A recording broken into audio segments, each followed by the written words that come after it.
दरम्यान एक मोठी बातमी आपल्यापर्यंत पोहोचते। महिला डॉक्टरनं आपल्यावरच्या अपघाताचा खुलासा केलेलं एक पत्र एनडीटीव्ही मराठीच्या हाती लागलेलं आहे आणि संबंधित महिला डॉक्टरला ती बीडची रहिवासी असल्याने तिला दुय्यम वागणूक मिळत असल्याचं या पत्रातून उघड होत आहे।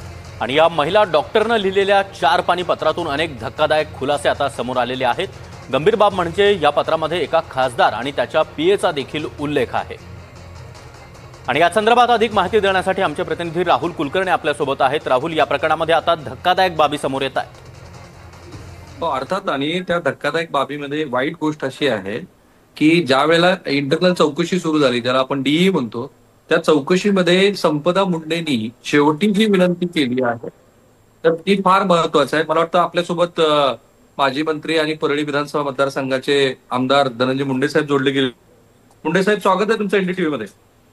राहुलजी नमस्कार, थँक्यू। मी तुम्हाला 4 ओळी वाचून दाखवतो आणि मला वाईट वाटलं की अशा पद्धतीनं एखाद्या 26 वर्षाच्या मुलीला टॉर्चर केलं जातं, जी मुलगी शासकीय सेवेमध्ये बॉन्ड देऊन आलेली आहे, स्कॉलर आहे, पीजीला तिचा नंबर लागला असता। ती असं म्हणते की माननीय चौकशी समिती अध्यक्ष यांना विनंती करते की पोलिसांनी मानसिक त्रास देऊन अपशब्द वापरू नये, अधिकाऱ्यांच्या वैयक्तिक जीवनात अडथळा आणू नये, अधिकाऱ्यांना अपशब्द वापरू नये, जसे की बघा मॅडम तुमचे बीडचे आरोपी कसे वागतात, बघा बीडचे लोक कसे गुन्हे करतायत, बघा मॅडम बीडचे मुंडे कसे आहेत, अशा शब्दामध्ये हिणवू नये। तुमची याच्यावरची पहिली प्रतिक्रिया काय मुंडे साहेब?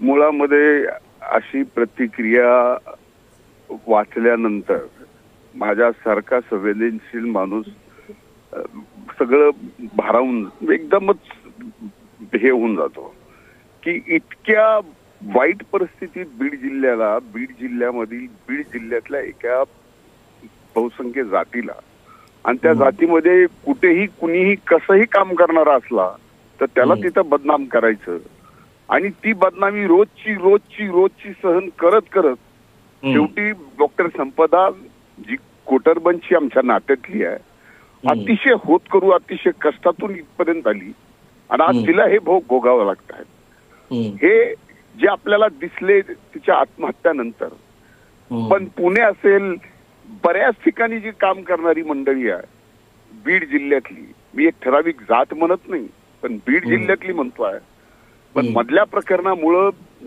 संबंध जिल्ह्याची बदनामी फार मोठ्या प्रमाणात झाली आहे, त्याचा हा एक परिपाक आहे।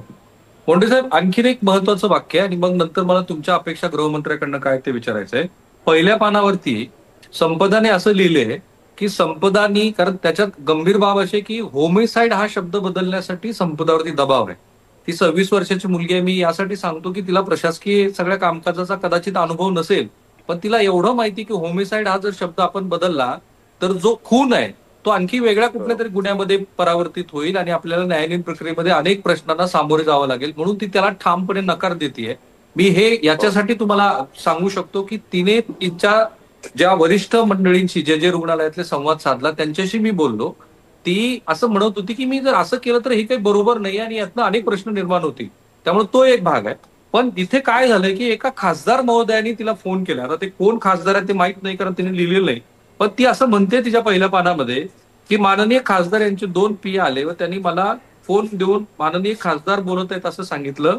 तेव्हा मी फोनवरती बोलत असताना माननीय खासदार सरांनी मला अशी विचारणा केली की पोलीस कर्मचारी यांची कंप्लेंट अशी आहे की तुम्ही बीडचे असल्यामुळं तुम्ही आरोपी यांना मदत करत आहात किंवा तुमचा आरोपीकडे बघण्याचा दृष्टिकोन हा चुकीचा आहे, असं पोलिसांचं मत आहे। आता याच्याबद्दल तुम्ही खासदारांच्या या मानसिकतेबद्दल काय बोलणार? तुम्ही सामान्य लोकांबद्दल बोलू शकता असं?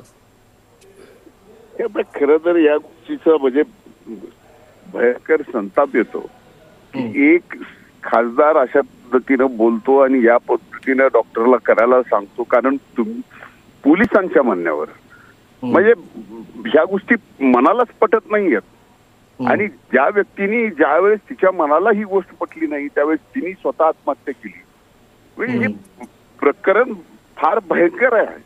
आणि मी माननीय आपल्या आत्ता माध्यमातूनच सांगतो की माननीय देशाचे मुख्यमंत्री, राज्याचे मुख्यमंत्री आणि ज्यांच्याकडे गृह मंत्रालय आहे, देवेंद्र भाऊंना सांगतो की हे प्रकार या महाराष्ट्रात आता चालले नाही पाहिजेत, अशा प्रकारचा कारवाई या ठिकाणी झाली पाहिजे। वारंवार आणि नेमका तो खासदार कोण, कुठल्या पक्षाचा, त्याचे पीए कोण, हेही समोर आलं पाहिजे.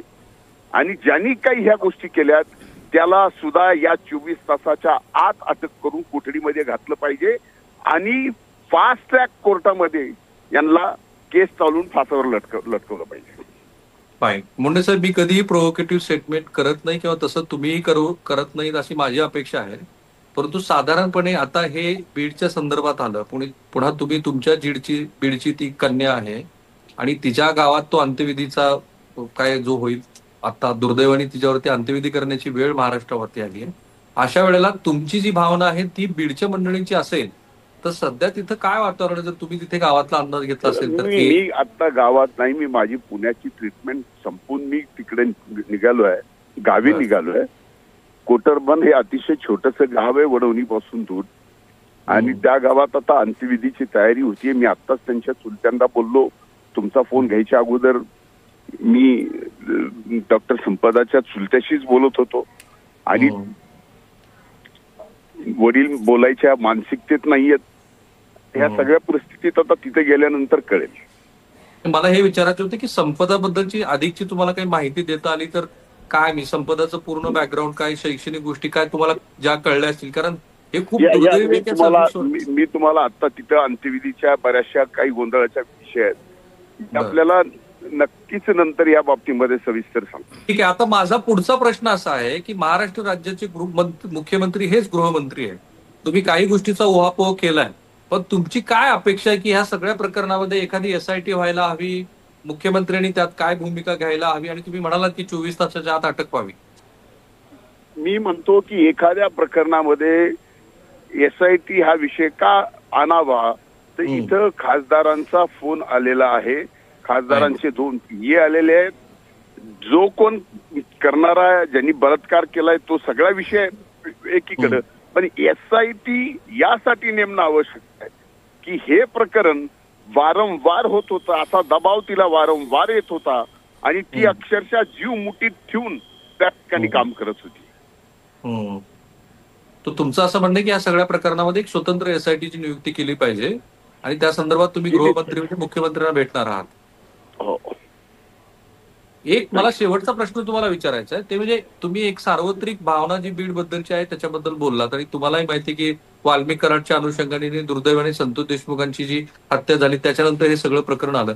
आता हे जे घडलंय ते बघता एका मोठ्या सामाजिक मंथनाचीच गरज आहे असं वाटत नाही तुम्हाला? नाही, स्वाभाविक आहे, सामाजिक मंथनाची गरज आहे. कोण कुणाला कशा पद्धतीनं गुंतवायचं, काय करायचं, खरं काय खोटं काय, या गोष्टी न पाहता एकदा काय, आता खरं तर मला या विषयावर, कारण ते न्याय प्रविष्ट आहे, ठीक आहे, बरोबर आहे, पण एक दिवस नक्की येईल, तुम्ही आणि मी बसलेलो असू आणि या सर्व गोष्टी तुम्हाला अशा कांद्याच्या एका पाकळीसारख्या काढून तुम्हाला दाखवेल. तुमचं असं मत आहे की एका विशिष्ट समाजाला जाणीवपूर्वक टार्गेट केलं जाते, त्यातून दुर्दैवाने घडलेली ही घटना आहे. हो. थँक्यू मुंडे साहेब, तुम्ही आमच्याशी बोललात आणि तुम्ही तुमची भूमिका मांडली. माझ्या मते सागर, आत्ताची सगळ्यात मोठी बातमी जी आहे, जी धनंजय मुंडे यांनी सांगितली, ते म्हणजे त्यांचं असं मत आहे की या सगळ्या प्रकरणामध्ये महाराष्ट्र सरकारनं एक स्वतंत्रपणे चौकशी समिती करावी, SIT स्थापन करावी, आणि ते बोलताना म्हणाले की बीडच्या संदर्भामध्ये महाराष्ट्रभरामध्ये जे दुर्दैवी वातावरण तयार झालेलं आहे त्याच्याबद्दल पण एक सामाजिक मंथन व्हायला हवं. माझ्या मते संपदाची ही जी पोस्ट आहे ती 4 गोळीच इतक्या महत्वाच्या आहेत की खरोखर महाराष्ट्रानं शांतपणे विचार करायला हवा, आपल्याला नेमकं करायचंय काय. कारण चौकशी समितीमध्ये एक 26 वर्षाच्या तरुणीला डॉक्टर म्हणून ती तिथे व्यावसायिक तिचं काम करते, त्यावेळेला तिला टॉर्चर केलं जातं आहे, पोलीस अधिकारी तिला टॉर्चर करतात आणि खासदार तिला हे सांगतात की तुझ्याबद्दलचं हे मत आहे. तर सागर, मला असं वाटतं की हे अत्यंत धक्कादायक आहे. सुदैवाने NDTVनी या संदर्भातले महत्वाचे प्रश्न उपस्थित केल्यानंतर राज्य सरकार त्याची दखल घेईल असं मला वाटतंय. सागर. नक्कीच राहुल, त्यामुळे आता राज्य सरकार या संदर्भात काय भूमिका घेतं आणि धनंजय मुंडे यांची मागणी गृहमंत्री देवेंद्र फडणवीस हे मान्य करतात का आणि या संदर्भातले आदेश ते काढतात का हे पाहणं देखील महत्त्वाचं आहे. धन्यवाद राहुल, तुम्ही अधिक माहिती दिल्याबद्दल. आणि धनंजय मुंडे हे देखील आपल्यासोबत संवाद साधत होते, त्यांचे देखील धन्यवाद. आणि आता वळणार आहोत पुन्हा